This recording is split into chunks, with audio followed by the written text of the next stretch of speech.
மறைந்த முதலமைச்சர் ஜெயலலிதாவுக்கு மெரினாவில் நினைவு மண்டபம் கட்டப்படும் என்று முதலமைச்சர் எடப்பாடி பழனிசாமி சட்டப்பேரவையில் அறிவித்துள்ளார். இது தொடர்பான கூடுதல் விவரங்களை எமது செய்தியாளர் பாஸ்கரிடம் கேட்கலாம்.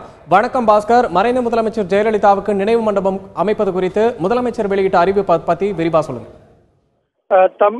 தமிழக முதலமைச்சர் எடப்பாடி பழனிசாமி மறைந்த முதல்வர் ஜெயலலிதா நினைவிடத்தில் பிரம்மாண்டமான மண்டபம் கட்டப்படும் என்று அறிவிப்பை சட்டப்பேரவை வெளியிட்டுள்ளார்.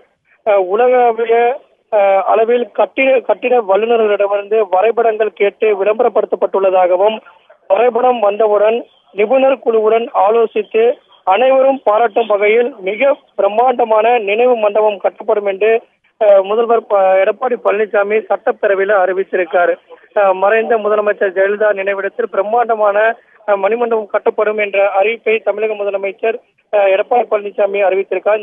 இந்த பிரம்மாண்டமான நினைவு மண்டபமானது அதுக்கான தொகை பற்றி அறிவிக்கவில்லை. இருந்த போதும் உலகளாவிய பல நிபுணர்கள் அடங்கிய வரைபட குழுவிற்காக அது அனுப்பப்பட்டு அந்த வரைபடம் கிடைக்கப்பட்டவுடன் நிபுணர் குழுவோடு ஆலோசித்து அனைவரும் பாராட்டும் வகையில் மிக பிரம்மாண்டமான முறையில் அந்த நினைவு மண்டபமானது அமைக்கப்படும் என்ற அறிவிப்பை தமிழக முதலமைச்சர் எடப்பாடி பழனிசாமி அறிவித்துள்ளார். அதே போல எம்ஜிஆர் நூற்றாண்டு வளைவு சென்னையில் ஒன்று அமைக்கப்படும் என்ற அறிவிப்பையும் வெளியிட்டுள்ளார். இந்த இரண்டு அறிவிப்புகளையும் வெளியிட்டுள்ளார். பொதுப்பணித்துறை மீதான மானிய கோரிக்கைக்கு பதிலுரையை வழங்கும் போது இந்த இரண்டு அறிவிப்புகளையும் முதலமைச்சர் எடப்பாடி பழனிசாமி அறிவிப்பாக வெளியிட்டுள்ளார்.